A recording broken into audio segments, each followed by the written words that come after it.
NORAD would have to be altered. That was the recent and very public warning from the U.S. ambassador to Canada. The subtext was clear. If Ottawa chooses a non-American fighter jet, the architecture of our continental defense is on the table. This wasn't a friendly technical concern. It was a boardroom warning from a majority shareholder, delivered on the world stage, a power play designed to look like a practical necessity. This single event forces a question that goes far beyond one contract. Is this simply a procurement disagreement, or is this the moment Canada decides if it is a client or a sovereign partner in its own future? Because this public threat is only the visible tremor. The real battle is happening just beneath the surface, a quiet, high-stakes contest for Canada's industrial and strategic independence. And to understand it, we need to look past the headlines. That public warning from the American ambassador isn't the real story, it's a symptom. The endless F-35 versus Gripen arguments about which jet is better miss the point entirely. The real story sits beneath the surface in who holds control over technology, industry, and long-term strategic power. What we're watching is a deliberate pivot in who actually holds those controls, who ends up owning the blueprints, the factories, the leverage that lasts decades. The logic behind that pivot echoes the blueprint Mark Carney and others have been sketching for Canada. Reclaim technological sovereignty and industrial self-reliance by working more closely with European partners. This is not an anti-American reflex. It's a sober reevaluation of our national interest. A shift away from one-sided dependency and toward a model of shared technological sovereignty with Europe that rebuilds some of our own capacity instead of renting it forever. We're going to track that choice across 3 domains: the money, the technology, and intellectual property that define real independence, and the precedent it sets inside the Western Alliance. And we'll start with the economics, because this isn't really a decision between 2 fighter jets. It's a $60 billion call on whether Canada stays a perpetual customer or uses that spend to rebuild its own industrial house. Let's place the numbers on the ledger. On one side is the path of the perpetual customer, not a single purchase, but a decades-long financial commitment. This is the F-35 model. Canada's projected bill started around $19 billion.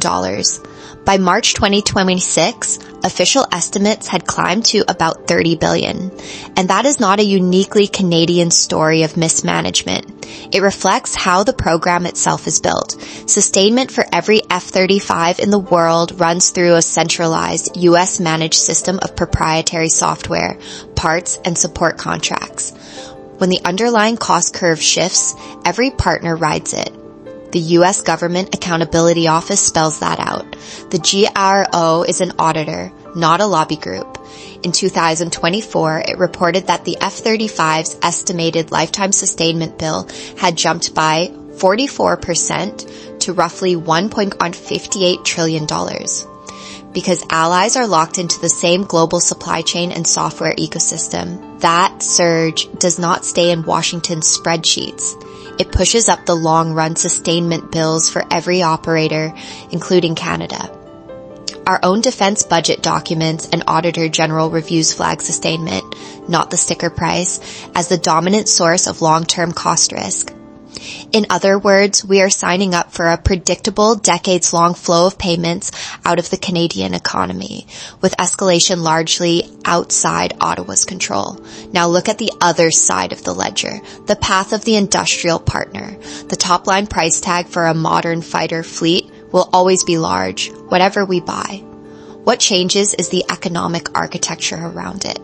With a proposal like Saab's Gripen offer, the bid is built on Canadian assembly and production. Saab has pledged in its proposal to create a Canadian production hub and to support roughly 12,600 domestic, high-skill aerospace jobs over the life of the program as they model it if their aircraft is selected. That same capital outlay stops being a one-way check to a foreign prime contractor and becomes a direct reinvestment into Canadian engineering teams, supply chains, and design competence. capabilities that persist long after the last airframe is delivered, and that reduce our dependence on foreign contractors for every upgrade or repair. And again, the real divergence shows up over time. An F-35 costs on the order of $35,000 per flight hour to operate. The Gripen is closer to $19,000. That $16,000 gap may sound like a technical detail, but when you multiply it across an entire fleet flying thousands of hours a year over 3 decades, it compounds into what we can reasonably call a sovereignty dividend. Nearly $10 billion in potential savings that can be redirected into other national priorities. So the choice is not abstract.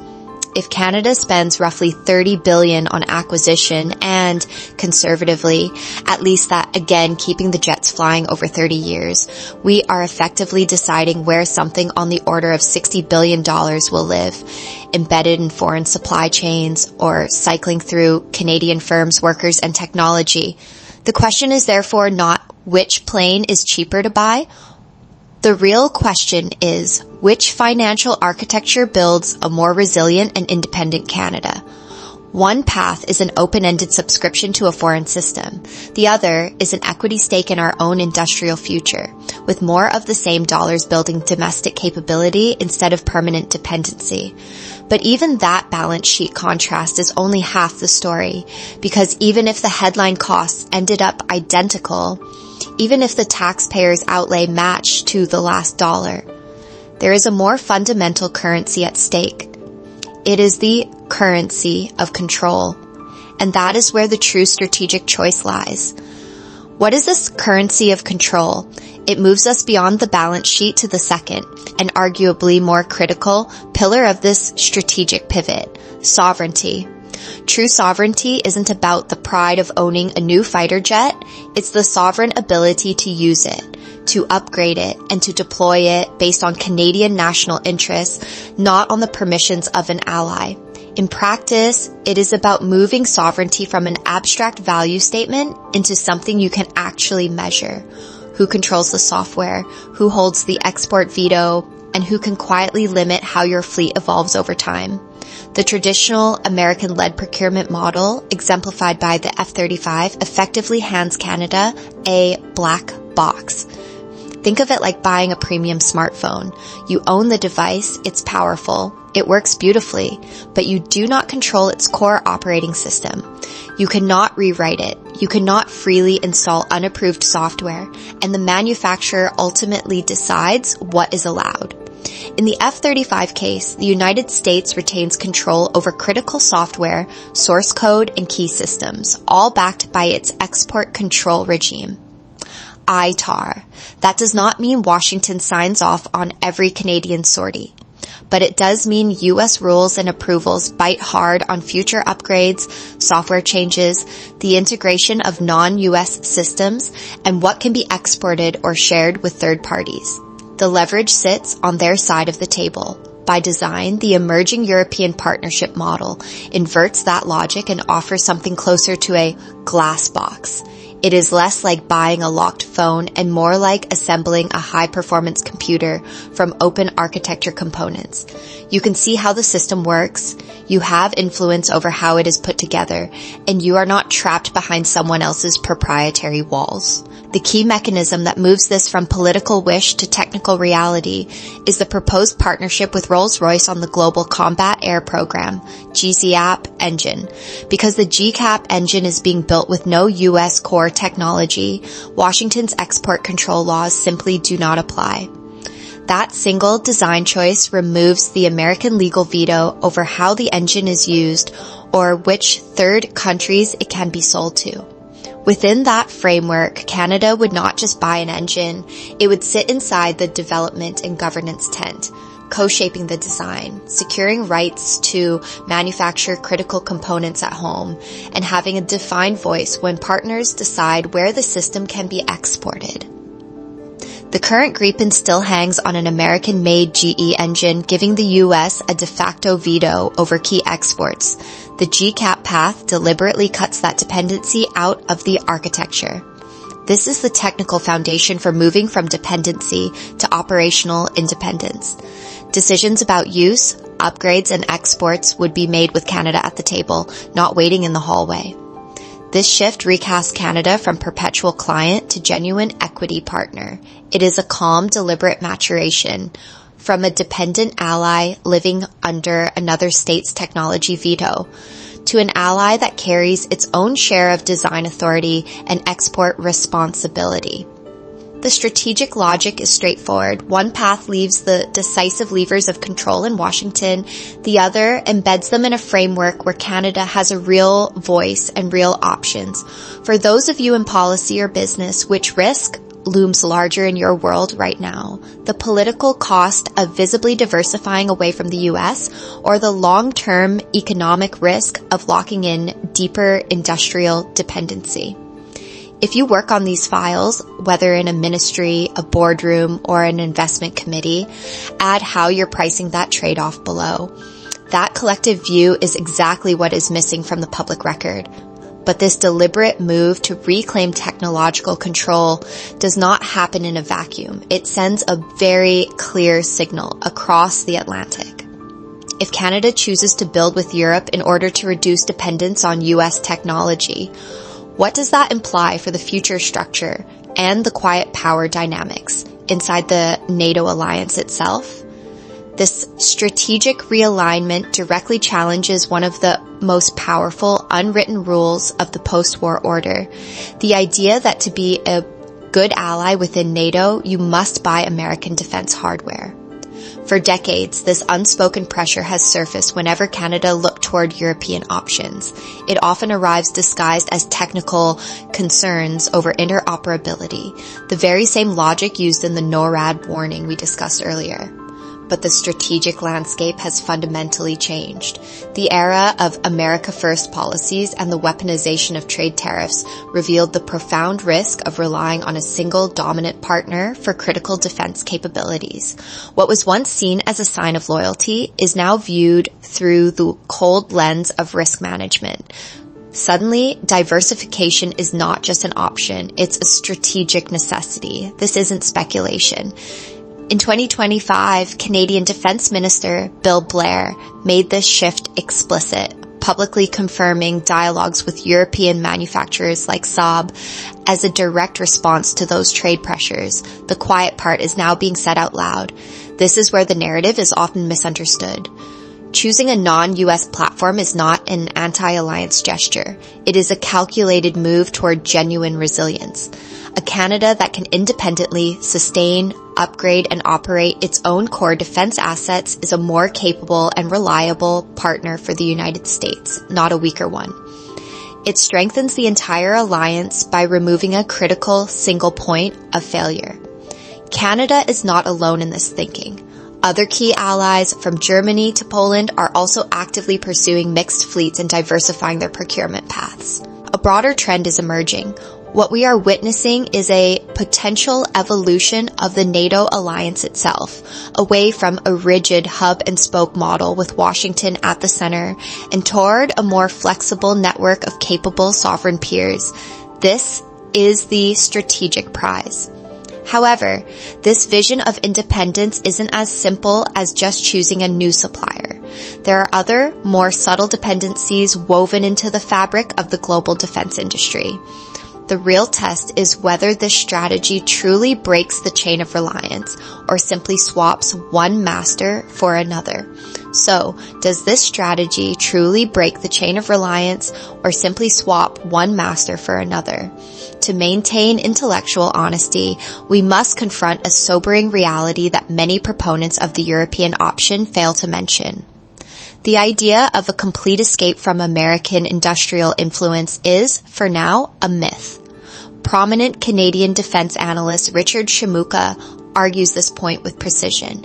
He states that the Gripen does not offer greater sovereign control over operations compared to the F-35. In fact, critical portions of the Gripen, including its core avionics, are built in the United States and therefore subject to American controls. This is a critical point, and it's true, but it's also where simplistic analysis stops, missing the real strategic calculation. Sovereignty in a globalized world is not an absolute state, a binary switch you can flip from dependent to independent. The actual choice is a strategic trade-off. It is about deliberately shifting the locus of control. While the Gripen model does contain U.S. subsystems and the export leverage that comes with them, it moves that dependency away from the most binding elements, the core platform and, crucially, the future engine technology. This is the difference between an outsider holding the master key to your entire home versus holding the key to a single, non-critical room inside it. The result is a significant net gain in sovereignty. Even if it falls short of absolute freedom, it is a calculated advance on the board. But this raises a more profound question. If absolute independence isn't the real goal, then what is? If we are still accepting some level of dependency, what is the ultimate prize that makes this entire complex maneuver worthwhile? The answer isn't in theory. It's in a real-world precedent set by a nation that ran this exact play a decade ago with stunning results. To understand the true North Star of Canada's strategy, we have to look at their playbook. So, what does this new industrial model, this true North Star, actually look like in practice?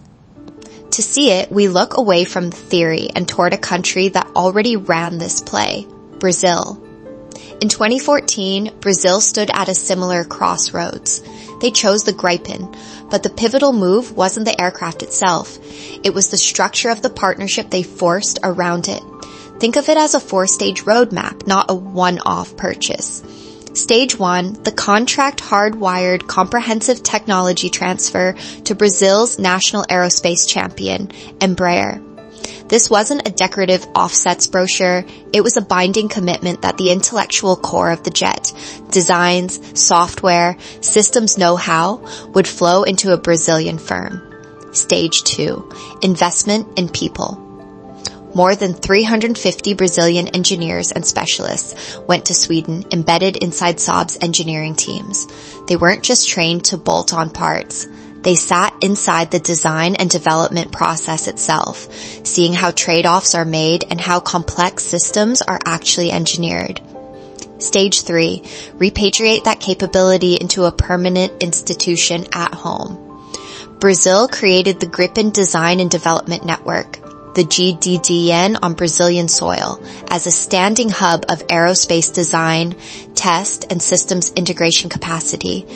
Stage 4, only after the people and the design brain had been built did the full assembly line follow. And because those earlier stages were in place, that line didn't just screw together imported kits. It anchored a regional export strategy. Today, Embraer co-markets the Gripen globally. Brazil is Saab's production and export hub for any future sales across Latin America. A domestic defense need was converted, step by step, into an export revenue stream and a durable, sovereign aerospace ecosystem. This isn't a far-fetched dream for Canada. It is a highly plausible strategy because the legal and economic scaffolding to do almost exactly this already sits on our books. It's called the Industrial and Technological Benefits Policy, the ITB. In plain terms, ITB ties major defense procurements to concrete industrial obligations. When Ottawa signs a big contract, the winning supplier doesn't just deliver hardware. They must commit to long-term work in Canada, local production, R&D, technology transfer, and partnerships with Canadian firms, tied directly to the size of that contract. That mechanism maps almost one-for-one onto the Brazilian roadmap. Technology transfer clauses are how you replicate Stage 1. Structured training programs and secondments for Canadian engineers mirror Stage 2. Requiring a Canadian design, test, or mission system center builds our version of Stage 3. And only then, once those pieces exist, do local assembly and export rights, Stage 4, actually matter. Used this way, ITB stops being a generic offsets policy and becomes the contract spine for a Brazil-style strategy. Technology first, people second, institutions third, hardware last. and the scale of the payoff is not just a consultant's fantasy. Mark Carney, Canada's former central bank governor, has argued in reporting carried by the National Post that if Canada actually uses defense diversification in this way, ITB-linked investments could support roughly 125,000 jobs and about $125 billion in additional economic activity in Canada by 2035. The numbers matter, but the deeper point is structural. This is how you turn an unavoidable expense line into a compounding national asset. Here lies the true choice. This was never really a debate about the marginal merits of one airframe over another. And it isn't about escaping the United States or defying NATO orthodoxy either. The real fault line runs between two industrial philosophies. On one path, Canada remains a sophisticated but permanent customer, writing checks abroad and renting access to other people's technology for another 30 or 50 years. On the other path, we use a Brazil-style model, enforced through ITB, to become an owner-operator. We buy not just aircraft, but design authority, human capital, and an export-capable ecosystem that can keep evolving long after this specific fighter is retired. Follow that path and a single procurement decision reshapes the next half-century of Canadian aerospace. A domestic cluster that attracts talent, anchors higher value supply chains, generates exports, and gives future governments genuine strategic autonomy instead of dependency. And yet, for many Canadians, this vision of a sovereign aerospace base stirs something deeper. A ghost. It echoes a moment when we reached for exactly this kind of capability and had it dismantled in front of us. Before we can really choose a future built on ownership rather than rental, we have to reckon with that wound. We have to talk about the Avro Arrow. The Avro Arrow is more than a piece of history, it's a national scar. In 1959, Canadian engineers had built an interceptor jet that pushed the edge of what our industry had ever attempted, years ahead of where most of our allies were. Then the program was cancelled. The order was blunt. Completed aircraft cut up, tools broken down, blueprints destroyed. Overnight, the teams and tacit knowledge you only gain by building something that advanced were scattered, and the message was clear.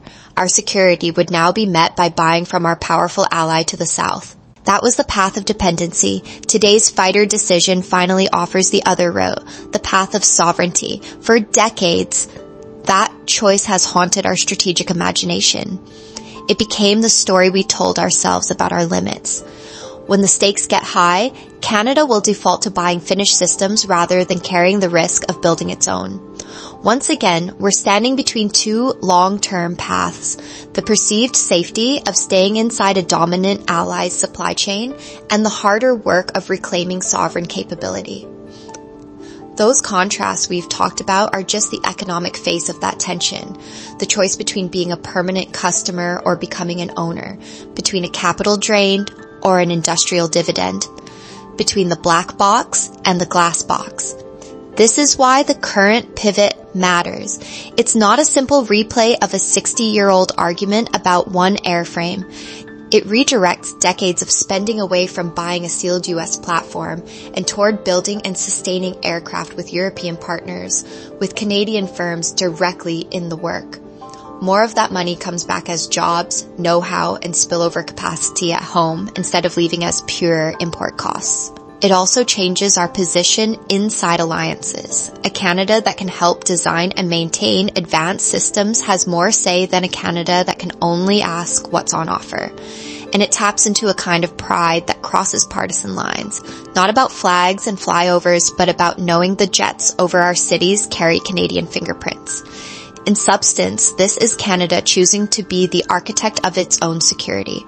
The real question is whether we will stay on that path of sovereignty when the trade-offs get uncomfortable. Keeping that longer view clear is exactly why this channel exists. If you believe these kinds of deep strategic analyses are essential for Canada's future, subscribe for more content that goes beyond the headlines.